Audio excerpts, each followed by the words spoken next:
Hello students, hope you are good. कैसे सब ठीक ठाक। आज की वीडियो है खासकर class 10th 11th and 12th के लिए। It's very very very important video for all of you because आपके एग्जामिनेशन जब अभी आने वाले हैं। आप जानते हैं कि अभी जेके बोस ना 15 फेब के बाद अगर बात करेंगे 3rd वीक ऑफ फेब में आपके एग्जामिनेशन हो सकते हैं, पॉसिबली मोस्ट प्रोबेबिलिटी है इसकी। बट फॉर दैट पर्पज आपको देखो, बहुत सारे स्टूडेंट्स अभी बहुत ज्यादा डरे हुए होंगे कि क्या करना है, कैसे करना है, क्वेश्चंस किस लेवल के आएंगे और इसका स्पेशली इस बार पैटर्न क्या रहेगा जेके बोस का क्वेश्चन पूछने का। तो इसीलिए मैं आज की वीडियो स्पेशल वीडियो होगी। आपको मैं पूरा का पूरा समझाऊंगा कि क्वेश्चंस किस तरह से फ्रेम हो जाएंगे। स्टूडेंट्स, पहले क्या होता था, पहले जेके बोस ना सिंपल क्वेश्चंस पूछता था, what is this and what is that वाले क्वेश्चंस पूछता था जेके बोस पहले।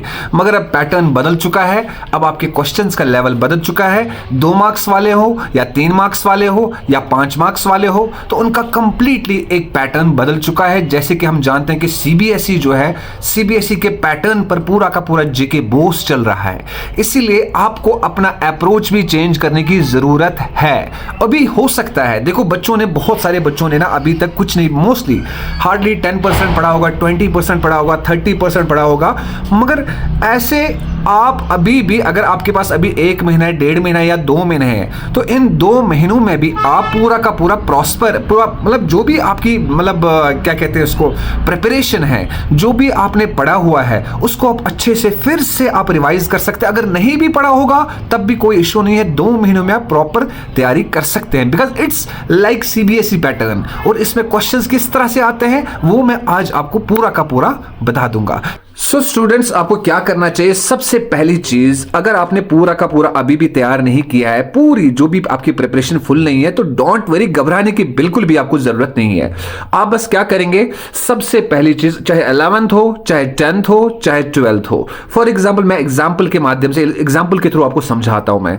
देखो क्या करना है आपने, सबसे पहले आप सिलेक्टेड चैप्टर्स को चूज कर लो। सिलेक्टेड चैप्टर्स आपके होने चाहिए, मतलब इसका मतलब कि मतलब ऐसे कुछ चैप्टर्स होते ना, यार ये मैं कर सकता हूं, यार ये मैं कर सकता हूं, ये मैं कर सकता हूं। जैसे फॉर एग्जांपल फिजिक्स की अगर बात करेंगे, ठीक है ना, फिजिक्स क्लास 12th की बात करेंगे फॉर एग्जांपल, ठीक है। आपने क्या करना है, कुछ ऐसे चैप्टर्स होते हैं जैसे ड्यूअल नेचर होता है, एम वेव्स होते हैं, ये छोटे छोटे 2-4 चैप्टर्स ऐसे होते हैं जो ना हो ही जाएंगे, उसमें कुछ ज्यादा हेक्टिक कोई परेशानी नहीं होती है।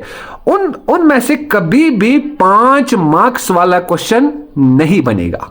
समझना बात को, जो छोटे छोटे चैप्टर्स हैं जिनके कम मार्क्स है, जैसे 3 मार्क्स है एम वेव्स के, 4-5 मार्क्स है इसके क्या कहते हैं उसको, ड्यूअल नेचर के।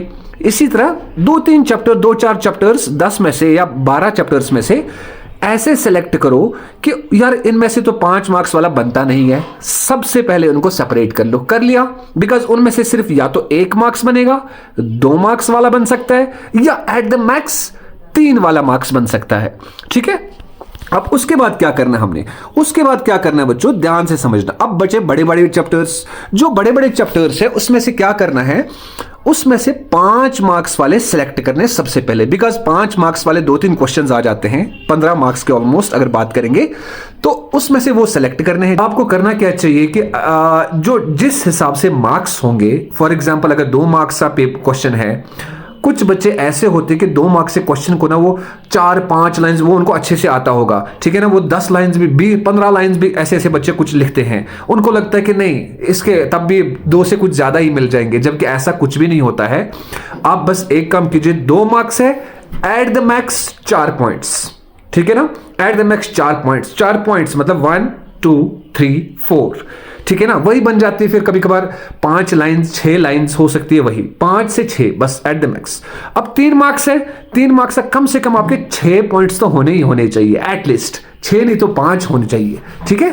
नेक्स्ट, जैसे कि आप जानते हैं जेके बोस सीबीएसई के पैटर्न पे चलने लगा है, तो इसके लिए अब आपको नेक्स्ट पॉइंट क्या है याद रखना पड़ेगा, आपको कॉन्सेप्चुअल क्लैरिटी होनी चाहिए। कॉन्सेप्चुअल क्लैरिटी पहले पता था हमें यार, देखो अगर टॉपिक 10 है एक चैप्टर में टॉपिक 10 है तो इसमें से ये वाले 100% बोर्ड में पेपर में आएंगे। बट अब ऐसा बिल्कुल भी नहीं है। अब हाँ, 5 मार्क्स वाले वही हो सकते हैं, मगर 3 मार्क्स वाले, 2 मार्क्स वाले और 1 मार्क्स वाले तो छोड़ दो फिलहाल साइड में, 2 और 3 मार्क्स वाले मैटर करते हैं ज्यादा, ठीक है ना। वो अब डिफरेंट वे से आ सकते हैं, डिफरेंट वे से आपसे पूछ सकते हैं। और पहले एक न्यूमेरिकल होता था, अब कम से कम 3 से 4 न्यूमेरिकल्स होंगे।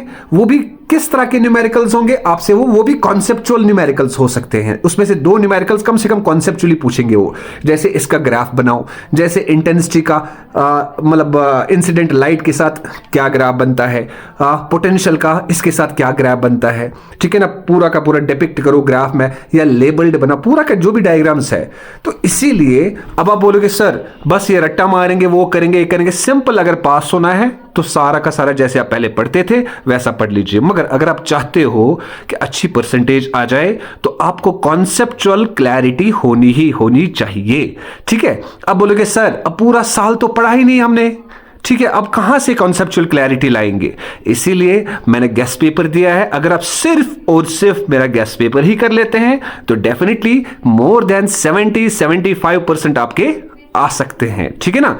इंशाल्लाह मैं बाकी सारे सब्जेक्ट्स के भी गेस्ट पेपर बना रहा हूं और डेफिनेटली आपको प्रोवाइड कर दूंगा, और साथ साथ में और भी बहुत सारी इंपॉर्टेंट टिप्स एंड ट्रिक्स दूंगा जिससे आपका बहुत ज्यादा भला होगा, बहुत फायदा होगा, सच दैट कि आपकी परसेंटेज जो है बहुत अच्छी आ जाए। तो उसके लिए please like, share and subscribe जरूर कीजिएगा। वीडियो को जरूर शेयर कर दो जितना हो सकता है, सच दैट कि हर बच्चे को फायदा मिल जाए। Thank you so much.